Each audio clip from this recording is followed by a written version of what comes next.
Guys সবার প্রথমে TikTok ভিডিওটা দেখো, তারপর বাংলা দুষ্টু পোলাপাইনদের কিছু ফানি কমেন্টস করবো। Let's go. আমরা দুইজন একজন আরেকজনের উপকারে আসতে না পারলে এটা কি হয়? এই জন্য আর কি বলতে চাইছিলাম যে মাঝে মাঝে তুমি আমাকে টাকা দিবা আর মাঝে মাঝে আমি তোমার থেকে টাকা নিব। এটা বলতে চাইছিলাম। আর এটাই বাস্তব। I love you. এটাই বাস্তব। I love you. तो चलिए शुरू करते हैं। শিং পাং শুং। এটা কি ভিক্ষা করার নতুন নিয়ম নাকি? ঠিক বলেছো।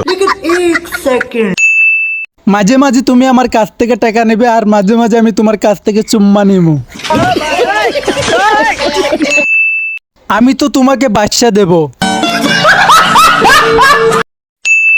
টাকার লগে আর কিছু লাগবো নি, ওইটাও দিতাম। না না, আমি তোমার উপর উঠবো, তুমি আমার উপর উঠবা, এরকম উপকার করলেই হবে। আপু তুমি দিবা টাকা, ঘুরতে নিমু ডাকা, আমার বাড়ি ফাঁকা, তোমার বাড়ি শুধুই টাকা।